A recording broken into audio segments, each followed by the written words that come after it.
deixa eu falar uma coisa aqui. Eu já gosto muito de vocês, sabia?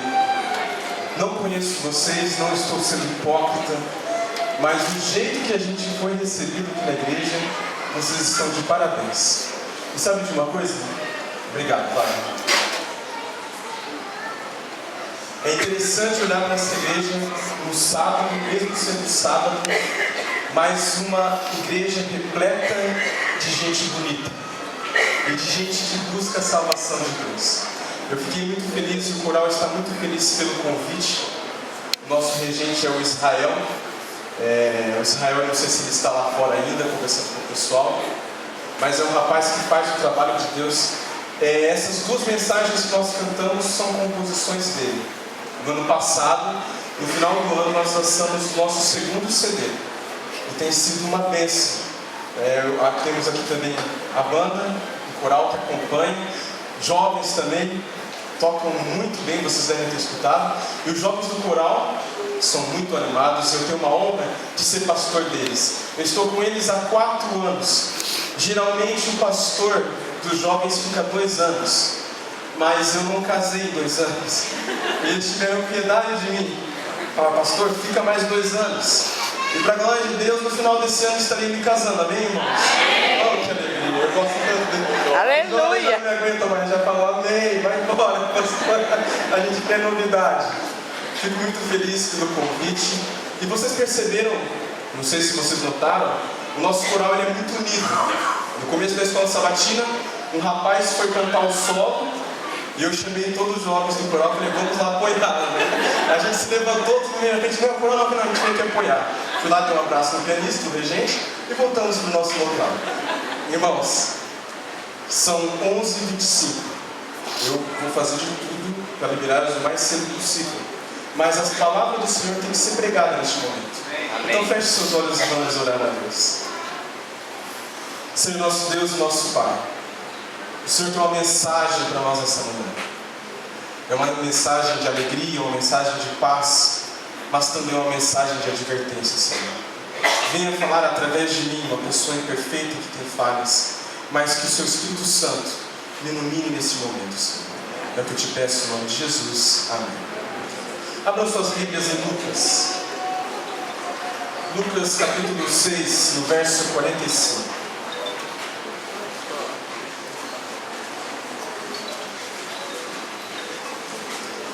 Lucas 6, no verso 45.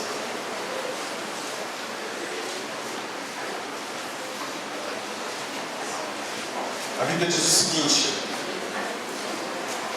o homem bom, do bom tesouro do seu coração, tira o bem. E o homem mau, do mau tesouro do seu coração, tira o mal. Porque da abundância do seu coração fala a boca. Nesta manhã, eu quero falar para vocês a respeito do coração. A pergunta que eu tenho para você é: como anda o seu coração? A Bíblia, quando ela fala de coração, ela está falando do seu interno. O corpo é o nosso externo. A Bíblia, quando ela fala de coração, ela está se referindo à mente. A Bíblia, ela está se referindo à alma. Quando a Bíblia fala sobre o coração, está se referindo ao espiritual. Eu quero ir mais profundo, eu não quero falar somente sobre o coração. Aliás, o sermão dessa manhã é sobre os pensamentos. Os meus pensamentos muitas vezes têm me incomodado.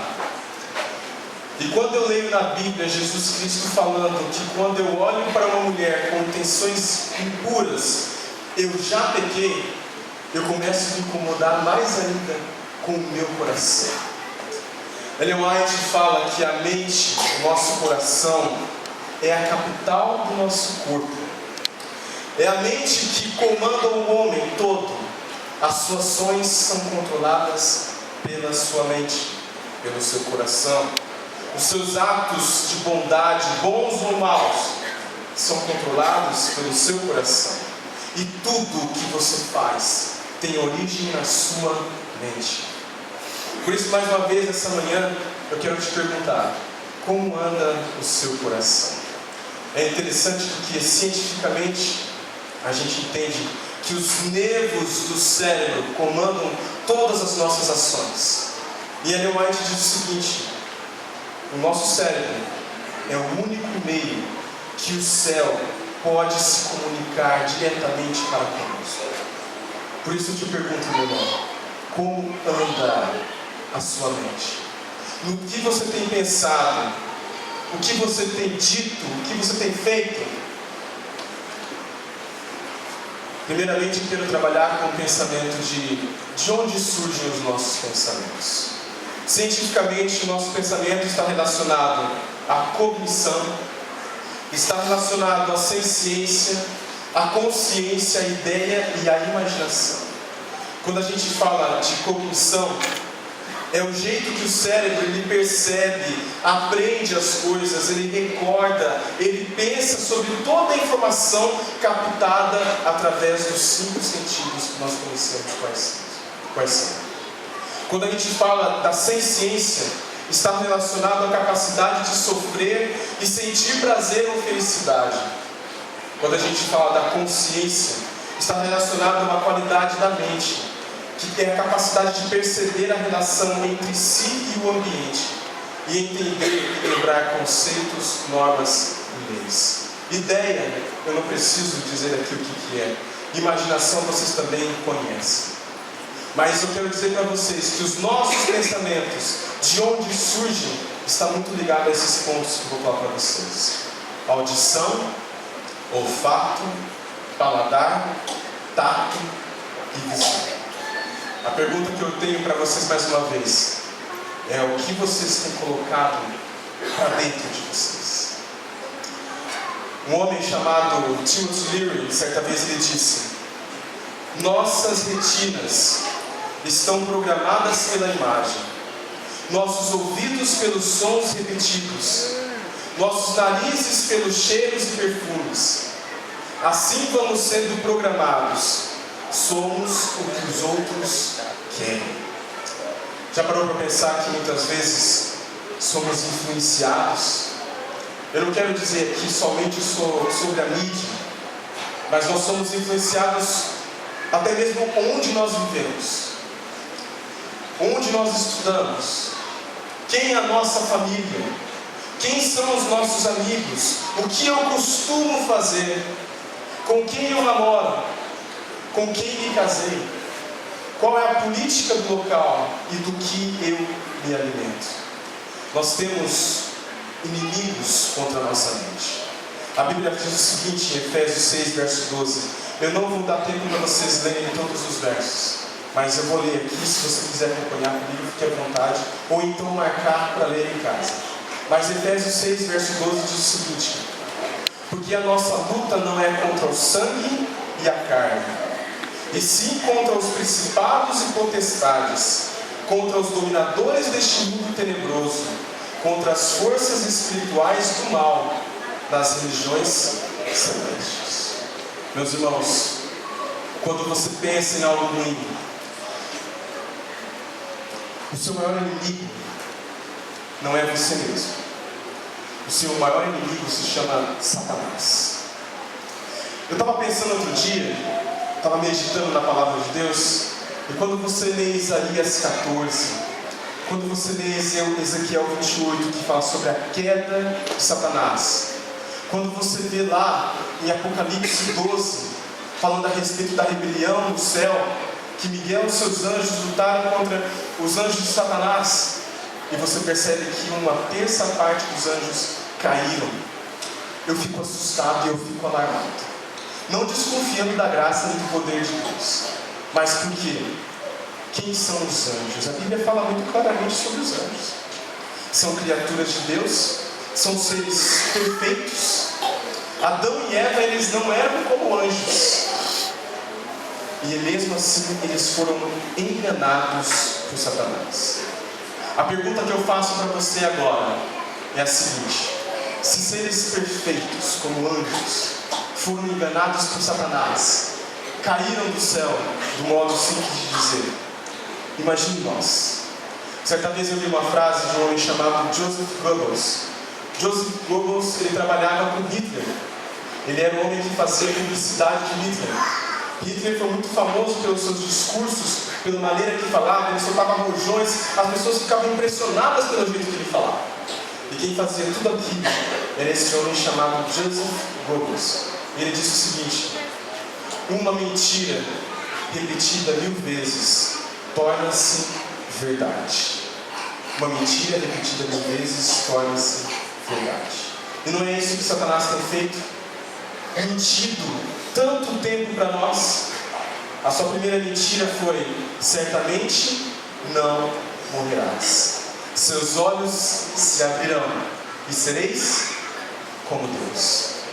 Satanás faz de tudo para confundir o nosso pensamento. Ele trabalha com coisas, por exemplo, como uma mente negativa, fazendo com que você perca a esperança. Tudo você pensa: eu não vou conseguir, eu não vou fazer, não vai dar certo. A gente passa muito por isso na igreja. Alguém assume o cargo e fala: aquela pessoa já começa, aquele bonzinho lá assumiu aquele cargo, não vai dar certo. Satanás trabalha conosco com pressentimentos malignos, fazendo com que a gente pense em coisas ruins o tempo todo.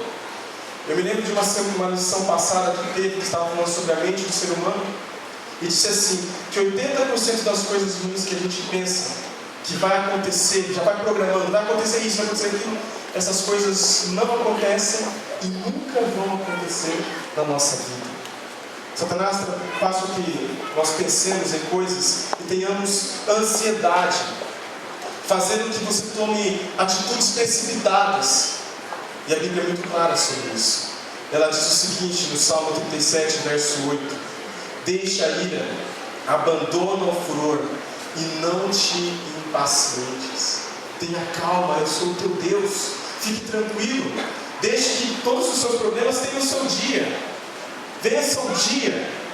Eu me lembro que certa vez eu fui com os jovens, deixa eu deixar bem claro aqui, eu fui no Alcoólicos Anônimos e eu fazia um estágio na igreja, na faculdade, né?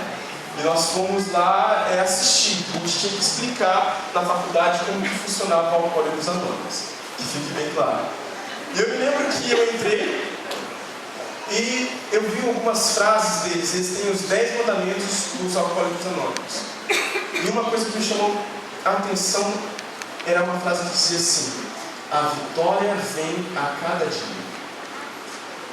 E nós como cristãos, somos pessoas muitas vezes afobadas, pessoas apavoradas. Como eu disse para vocês, eu vou me casar no final do ano. E eu confesso que muitas coisas me deixam ansioso. Outro dia, eu me lembro que eu estava assistindo e eu vi que a noiva caiu no casamento. Eu já olhei para minha namorada e falei: não vai cair. Porque eu tenho um pecado grande, irmãos, confesso para vocês. Se uma pessoa cai, eu pergunto se ela machucou. Mas eu pergunto lindo. Eu tenho essa falha. E eu falei: se você cair no nosso casamento, eu vou te levantar, mas rachando o bico.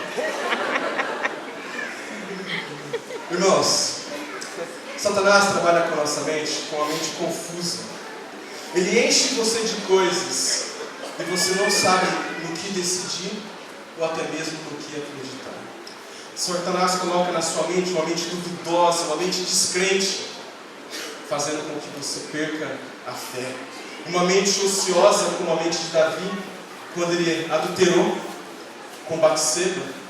Quando você começa a ler o capítulo ali de Reis, se não me engano, 1 Reis 11, você já percebe que ele estava parado, ele não foi para a batalha, ele não foi para a guerra, estava descansando, tinha acordado tarde e saiu para passear no seu terraço. E o que ele viu? Batseba. Quando nós estamos com a mente ociosa, quando nós estamos ociosos, Satanás trabalha conosco também. Satanás coloca em nossa mente uma mente julgadora, uma mente crítica, uma mente desconfiada, faz com que nós percamos o amor, o sabor das coisas e a confiança. Satanás trabalha com o nosso cansaço, com o nosso apetite e prejudica tudo aquilo que Deus nos deu.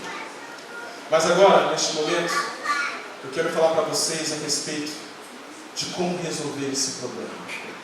Eu não gosto de sermões ficar falando, olha, faz isso, faz aquilo. Eu aponto o problema, mas agora a gente tem que entender como que a gente resolve esse problema. Como que eu posso mudar a minha mente? Como que eu posso tirar as coisas ruins que eu tenho pensado? A Bíblia é muito clara que nós vencemos tudo isso através do Espírito Santo. A Bíblia diz assim, Zacarias 4, no verso 6. Não por força, nem por poder, mas pelo meu Espírito, diz o Senhor dos Exércitos. Você confia no poder do Espírito Santo? Você confia que o Espírito Santo, ele é um ser e não um sentimento? A igreja tem sido atacada muito fortemente com relação ao Espírito Santo. Pessoas tentam provar que o Espírito Santo não é Deus. Pessoas dizem que o Espírito Santo é um ser impessoal. Mas não é isso que a Bíblia fala. Não é isso que a Bíblia traz. O Espírito Santo tem o poder de nos convencer do pecado. Se eu não acredito que o Espírito Santo é Deus, eu tenho um grande problema teológico. E eu tenho um grande problema espiritual. Infelizmente. Porque é o Espírito Santo que nos dá força para vencer todo o mal. É o Espírito Santo que habita em nosso coração e fala, olha filho, você tem que vencer isso, eu estou do seu lado. A Bíblia diz que o Espírito Santo nos dá poder. Olha o que a Bíblia diz em João 16, no verso 8. E quando ele vier, convencerá o mundo do pecado, da justiça e do juízo. João 16, no verso 3, diz que o Espírito Santo nos guiará a toda a verdade. E a Bíblia fala, em Gálatas 5, 22, 23, que os frutos do Espírito são amor, alegria, paz, longanimidade, benignidade, bondade, fidelidade, mansidão e domínio próprio. Meus irmãos, você e eu temos que tomar muito cuidado com o que nós pensamos. Mais uma vez eu te pergunto, o que você tem pensado? Outro dia eu li uma frase de Gandhi, não se assuste. A gente tem que ler algumas coisas que as outras pessoas de fora também falam, porque são coisas importantes e interessantes. É claro que você tem que fazer uma peneira. Mas olha como Gandhi foi sábio, eu posso dizer até que talvez iluminado por Deus para dizer essa frase. Ele disse o seguinte: nossas crenças se tornam pensamentos. Olha que forte. Nossas crenças se tornam pensamentos. Nossos pensamentos se tornam palavras. Nossas palavras se tornam ações. Nossas ações se tornam hábitos. Nossos hábitos se tornam valores. Nossos valores revelam o nosso destino. Tira esse fato do destino, porque nós não acreditamos dessa forma que ele acredita. Nós acreditamos que mesmo uma pessoa longe de Deus, que tenha, entre aspas, selado o seu destino contra Deus, através de drogas, através de uma vida longe dele, Deus ainda ouve essa pessoa. Mas olha como tudo funciona. Crenças se tornam pensamentos, que se tornam palavras, que se tornam ações, que se tornam hábitos, que se tornam valores e que revelam o nosso destino. Meu irmão, você e eu temos que guardar a nossa fortaleza. Devemos ter hábitos diários de fidelidade. Eu sou uma pessoa que gosto muito de chocolate. Não me julguem. Da maneira que vocês julgarem, vocês serão julgados. Sou pastor? Sou, mas gosto de chocolate. Certo dia eu falei, algumas coisas estão me incomodando no momento que eu vou refletir na palavra de Deus. E eu fiquei pensando, eu falei, Senhor, eu quero me analisar, eu quero ver o que está me incomodando. Em oração, no momento que eu estava orando, apareceu um chocolate na minha oração. E eu falei, o chocolate está me incomodando mesmo. E eu pensei, o que eu tenho que fazer? Eu tenho que parar de usar chocolate. Sou um chocolate. Vou chorar aqui. E acontece que o que eu fiz? Eu como um pouquinho de chocolate no final de semana. E minha namorada fica dosando lá. Só um pouquinho aqui, né? Eu quase chorando. E durante a semana eu não como chocolate, irmãos. Eu estou falando essa falha minha aqui para vocês entenderem algumas coisas que a gente acha que é bobeira. Depois que eu parei de usar chocolate durante a semana, quando eu vou meditar na palavra de Deus, a minha mente está de uma forma assim, que eu nem sequer sonhava quando eu comia chocolate. A mudança que Deus operou na minha mente é maravilhosa. Estou dizendo isso para vocês porque parece uma coisa tola, parece uma coisa muito pequena, um simples detalhe. Mas é assim que Satanás trabalha. A gente tem que guardar a nossa fortaleza. Quando Jesus Cristo estava falando com aquele jovem rico, ele disse assim: uma coisa te falta. Porque ele sabia que tinha um pequeno detalhe que fazia com que aquele jovem rico não alcançasse a salvação ou atrapalhasse no seu caminho da salvação. E Jesus Cristo quer que você perceba aquilo que te incomoda, aquilo que está te atrapalhando. Guarde essa sua fortaleza, vigie e ore. Para você renovar a sua mente, comece a pensar nas coisas lá do alto. A Bíblia fala em Colossenses 3, no verso 2: pensai nas coisas lá do alto, não nas que são daqui da terra. E Ellen White disse o seguinte, uma frase que marcou muito para mim. Ela diz assim: até que o coração esteja purificado.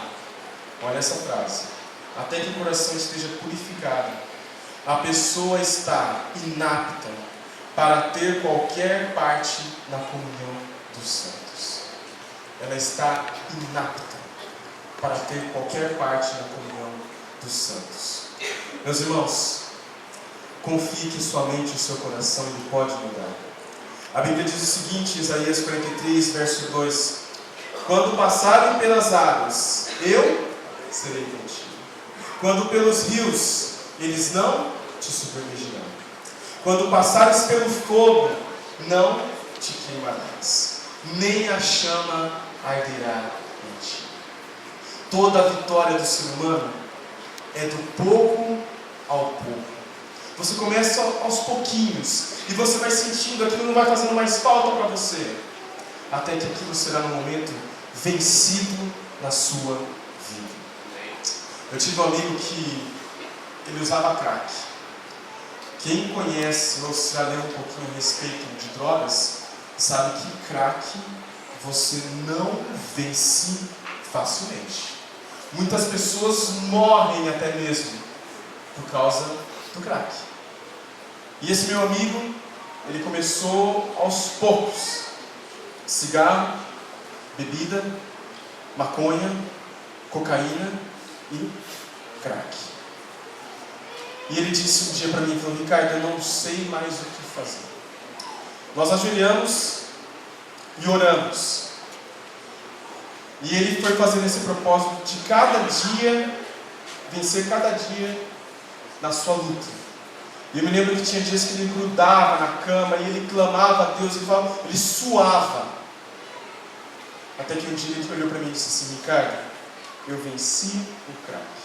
Meu melhor amigo de infância, infelizmente, mas ele venceu pelo poder de Deus. Não estou falando que você não precisa buscar ajuda para as outras pessoas. E o crack, eu estou falando do crack aqui, que é um caso bem grave, mas se você tiver algum problema, você precisa pedir ajuda. Mas a maior ajuda vem de onde?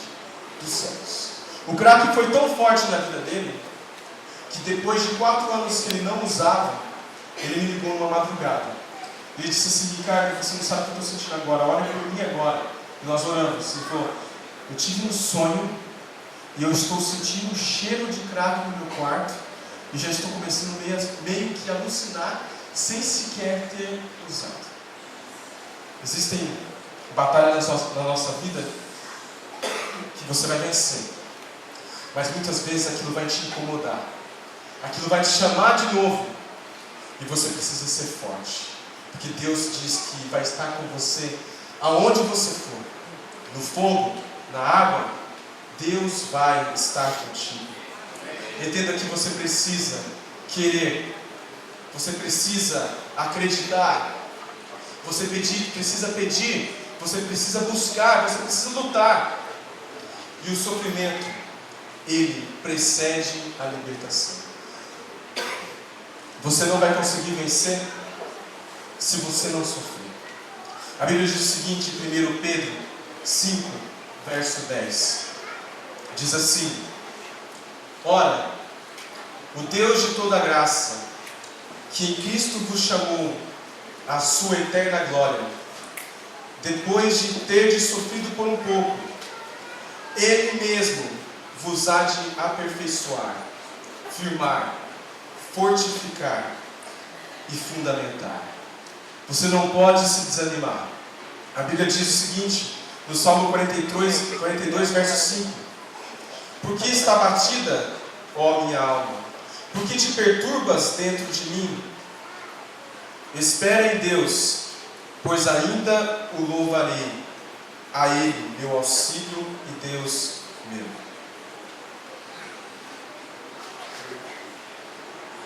O desânimo destrói a nossa esperança. E o diabo tenta nos desanimar. Se você não está vencendo a sua mente, a sua fraqueza, pense o seguinte: não pense, olha, eu não vou vencer hoje e vou parar de lutar. Pense o seguinte: hoje talvez eu não venci, mas amanhã será um novo dia. A Bíblia diz que tudo coopera para o bem daqueles que amam a Deus. Acredite nessa promessa. Acredite que amanhã é um novo dia. Meu irmão, você tem todas as armas para vencer a sua mente, para vencer as suas fraquezas. A Bíblia diz no Salmo 119, verso 15: meditarei nos teus preceitos, e as tuas veredas terei respeito. Medite na palavra de Deus. A Bíblia fala que a meditação produz o sucesso. Isso está em Josué 1, verso 8. Transforme-se pela renovação da sua mente. E faça o que diz Filipenses 4, que diz o seguinte: finalmente, irmãos, tudo que é verdadeiro, tudo que é respeitável, tudo que é justo, tudo que é puro, tudo que é amável, tudo que é de boa fama, se alguma virtude há e se algum louvor existe, seja isso que ocupe o vosso pensamento. Meus irmãos, o que você tem assistido? Com quem você tem andado? Eu escuto algumas pessoas dizendo assim: estou de férias. Essas férias só vou assistir seriado. Essas férias só vou assistir filme. Essas férias não vou fazer nada. É tudo para acabar com vocês. A gente tem perdido muito tempo com coisas mesquinhas. Satanás tem trabalhado fortemente na mente dos jovens, e não falo só dos jovens não, na mente de todos. Ele não está de brincadeira. Há pouco tempo eu assumi uma igreja junto com a igreja central de Maringá. E me veio um caso que eu não sabia muito como lidar. A gente estuda a faculdade, mas tem casos que a gente não acontece e a gente acha que nunca vai acontecer. Certo dia um pai estava mexendo no seu computador, e aí o filho chegou por trás em silêncio e viu o seu pai mexendo no computador. O problema é que o pai estava em um site pornográfico homossexual. E aquilo se tornou um trauma na vida daquele garoto. O garoto não queria mais ir à igreja, não queria mais saber de Deus. Foi um assunto assim que nós conversando ali, o pai falou: pastor, eu não sei mais o que fazer. Eu perdi o respeito do meu filho. Eu me lembro quando eu estudava no colégio, e eu era monitor de laboratório. E o monitor, você foi monitor de laboratório? Não, né? E o monitor, ele fica vendo as imagens de todos os computadores. Ele tem que ver o que todo mundo está vendo. E eu lembro que eu sentava lá, ficava olhando e ficava meio que estudando algumas coisas da faculdade. E aí, de repente, passou uma imagem e a gente tem o controle e tudo, e eu voltei. Falei: pera, o que está acontecendo? E lá já aparece qual é o computador que está. E aí, o cara foi digitando coisas absurdas no Google